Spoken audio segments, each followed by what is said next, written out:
Today is the 15th of May, according to the lunar calendar, a full moon day. In the Vinaya, we call it the white moon of the 15th. So when we talk about white moon, there must be a black moon. Where is the black moon? The black moon is the first of the day, and they call it black. They couldn't see it. It's just maybe a little bit you can see it, but that's what we call the black moon. But anyway, without further ado on superfluous thinking, let's attempt to answer the first question. There are other days for meditation? The question is, are there any other days for meditation? Because I would like to come more often. That means the person who asked the question thinks that 1/2 day is not enough. Well, you can do it at home in meditation. When you learn the basic techniques, you can do it at home. So meditation is not just sitting, Meditation is just not sitting down, I'm meditating. Not like that. Meditation involves sitting meditation, of course. Also involves walking meditation, sleeping meditation, reclining meditation. Actually, you can meditate wherever you are. Meditation is, at the preliminary stage, be mindful. At an advanced stage, also be mindful. So meditation is, first of all, you have to be mindful of yourself. So not just sitting down. So if you think that just sitting down is meditation, that's not correct. So other days you can meditate at home.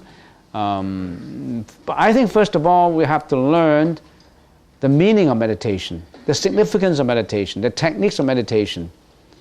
Once you grasp that, wherever you go, walking, sitting, reclining, sleeping, anywhere, you are in meditation, you are in peace, you are in peacefulness, you're living in peace. So meditation is not just for sitting. So I think this is a question that I would like also to somehow answer in English too. There's a question asking me, in Buddhism there are two sections, two main branches of Buddhism, the Mahayana approach and the Hinayana approach. And the question asked is, should we follow the Hinayana approach? Do you advocate the Hinayana approach to Buddhism? My answer is, not only advocating Hinayana, we have to study Hinayana. You cannot tread the path of the sages of Mahayana without going through Hinayana. How can you know Buddhism without understanding the Noble Eightfold Path, the Four Noble Truths? Suffering, causes of suffering, cessation of suffering, and methods to stop suffering. If you don't study that, how can you ever be thinking about enlightenment? That's the basic. Hinayana is the basic, it's a must, it's a necessity. So if you don't know the four contemplations, how can you even meditate? What are the four contemplations? Contemplation of the body as impure, contemplation as the perception, the feelings as suffering, contemplation of conceptualization as impermanent, and contemplation of the consciousness and Dharma as selfness without essence.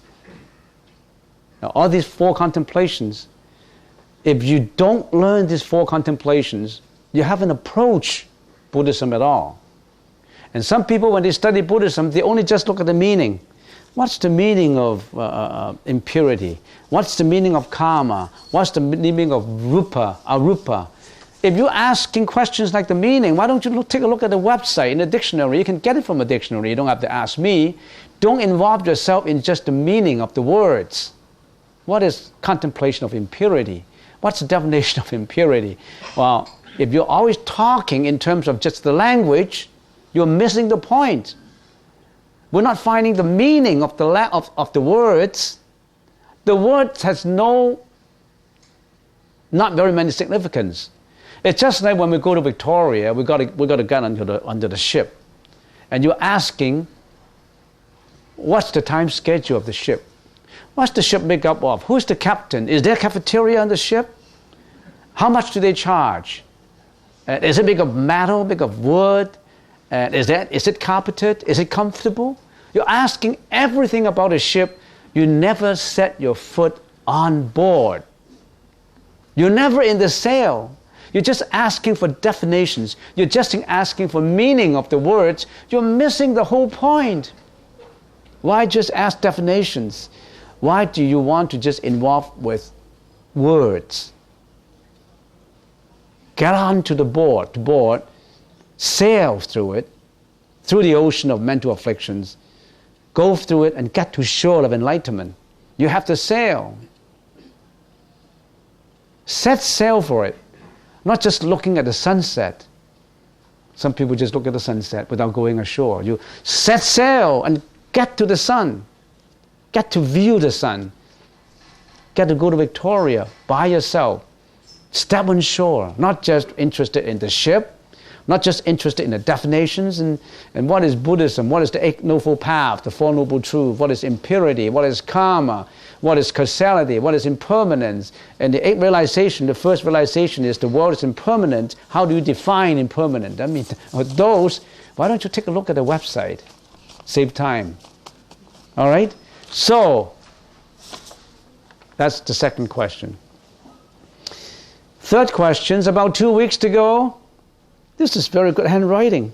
I don't know who, there's no name on it, but I think this is good handwriting. About 2 weeks ago, you mentioned something called conceptualization and how it relates to how our mind works. Could you please talk a little more about it, or perhaps suggest a book or website where I can read more about it? It sounds like a very interesting topic and could spark many psychology and Buddhism research. Conceptualization. Yes, I was involved in conversation in Hong Kong just about a month ago, and I have a group of people. I have 2 professors from that academy, and it's an academy of motivation. That academy is dealing with lectures and organizing courses in motivating people, in solving people's depression problems, understanding their problems. And many people enroll with that course, with a lot of courses in there. And somehow the 2 professors would like to talk to me in the luncheon. So I went to the luncheon, attended the luncheon, and they asked a lot of questions about conceptualization. And of course, when they ask questions about Buddhism concerns very much about the mind, about consciousness. So Buddhism is a very profound, if you want to define Buddhism as whether it is psychology or not, it's a very profound psychology. And so I said a lot of things about mentality, about the mind. And then one of the professors said, yes, the problems with the society, with individual, with problems in the family, with problems why people suffer from depression is they conceptualize too much. They form their own conceptualization since birth because of the background of the family, because of the background of education, because of the influences of society, because of family members. They form certain conceptualizations, and these conceptualizations were being imposed onto them partially by the environments, and of course they formed their own conceptualizations. So the professor said, so my main concern in my role, in my course, as a motivational lecturer, is to tell them, deconceptualize yourself. That's what he says. Deconceptualize yourself.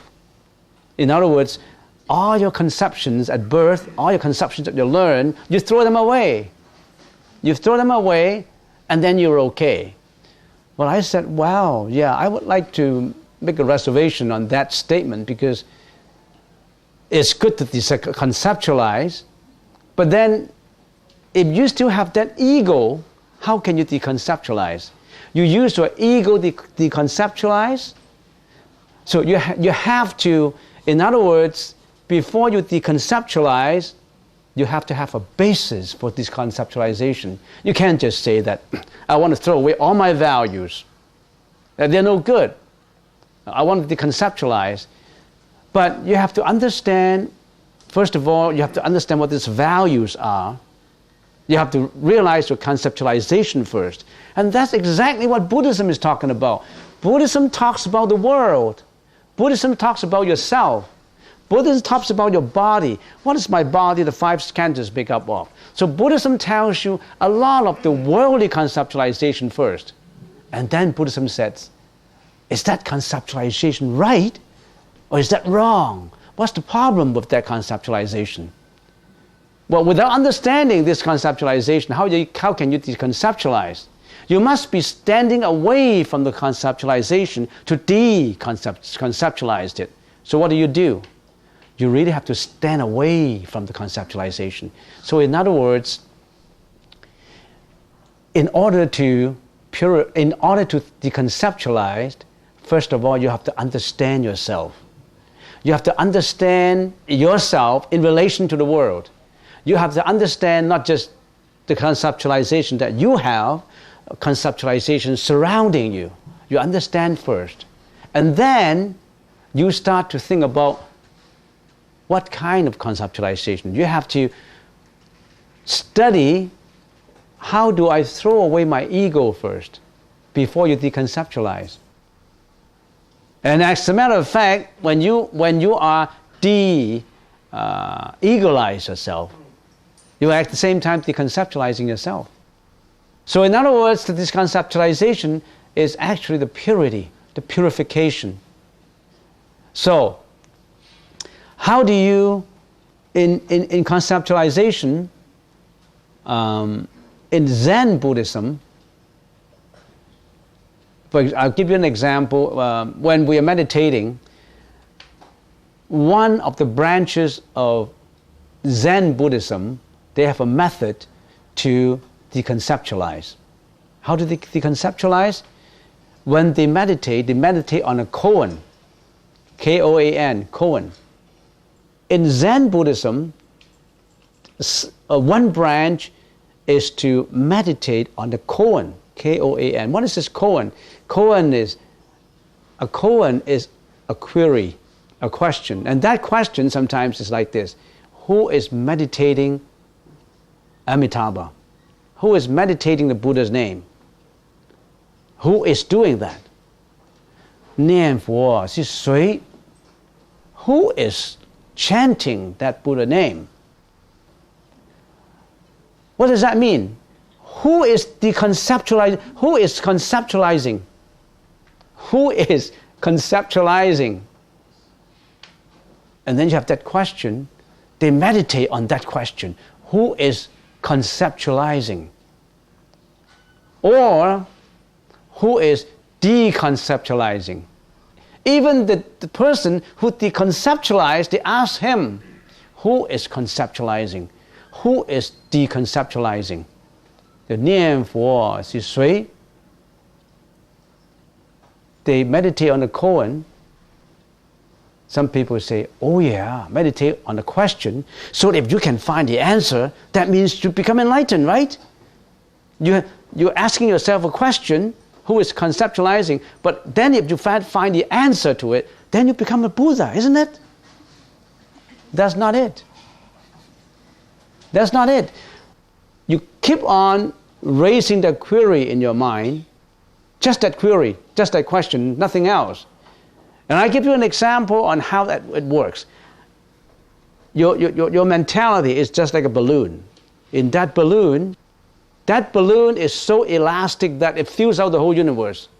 It can be as small as a molecule, as big as the whole universe, because elasticity is unlimited. That balloon, because you're conceptualizing, there's a lot of thoughts in that balloon. All these ages, eons of life, you form a lot of thoughts. What are these thoughts? Thoughts of greediness, jealousy, hatred, mental afflictions, hurdles you have to go through, depressions, fear, disappointment, all these things are in that balloon, the mind balloon that you have. All the conceptualization is there. And it's always working. And now you're using one sentence, who is conceptualizing, to replace that. You don't want to think about all those greediness anymore. No depression, thinking, no greediness, no afflictions, nothing like that. You just have one thought, and that thought is, 念佛是谁? That's the only thought that occupies that balloon. So that thought is the only thought, not trying to find an answer. It's just that thought. And then that thought will grow because you concentrate in that thought, no other thought. Then all the other thoughts of greediness, hatred, depression, fear, disappointment, they're not arising. Why? Because that 念佛是谁 who is conceptualizing is growing in the balloon. And it's growing, just that one single thought, growing. No other thought, so that single thought replaces all other thought. There's only one thought. And it grow. 1 year, 2 years, 3 years, 4 years, you name it. Until there's no other thought, just one single thought. But that one single thought, when the time comes, when the right opportune moment comes, because of many other reasons, all of a sudden, that balloon that is so big with that one thought, somehow a needle put through it, then it cracks. When it cracks, then you know everything. Why? Because you have that one thought. When it cracks, even that thought is gone. Now, how do I explain it? that thought is gone, then you see the whole universe. Because all these mental afflictions were replaced by that one thought, and at the end, that thought is gone. When that thought is gone, what's the significance? There's enlightenment. Because there's no more afflictions in there. All of a sudden, you have all the supernatural power because it's all within you. The nature is within you. You see yourself. All of a sudden, this mirror that has been covered by dirt for millions of years, all this is eliminated. You see your real self. You see your real self. Now that's how the masters get enlightened. I don't know what happened when that balloon bursts because I haven't experienced it yet. I like to experience it, but I haven't gone up to that point. But I know, one day we'll be there. It's just like I get onto the boat in Victoria, I'm sailing. I'll be there one day. We don't know when. I'll be there one day. And there are people who don't even want to get onto the boat. They suffer on this shore. Life after life. Life after life. And they still think that this body is me. This is me. Well, I'm looking at my clock and I don't want to go on. I can carry on. But this conceptualization requires a lot of thinking.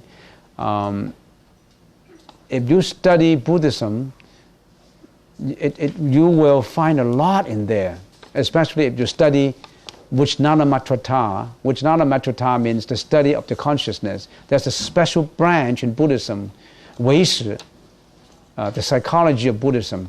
Then you really have to go deep into it. When you go deep into it, you understand how conceptualization a lot more. You understand what Nietzsche or many other, or Kant, or other Western philosophers classified as subconsciousness or superconsciousness. All that actually was spoken by the Buddha 2,600 years ago. Many philosophers borrow the Buddhist teachings and gather in their framework of thinking. Well, next question. In the 8 realizations spoken by the Buddha, it states that the 5 aggregates are not the ego, but aren't they all ego-based? I don't understand. You mean The 5 aggregates are not the ego requires a lot of time to explain. Because I spend a lot of time explaining conceptualizations, I don't think I have time to explain this. The physical I and the spiritual I, they're always contradicting each other. The physical I always want to satisfy the senses. The physical I want to eat. The physical I want to be greedy, want to be disappointed, want to be jealous. The physical I always want to pull you into trouble.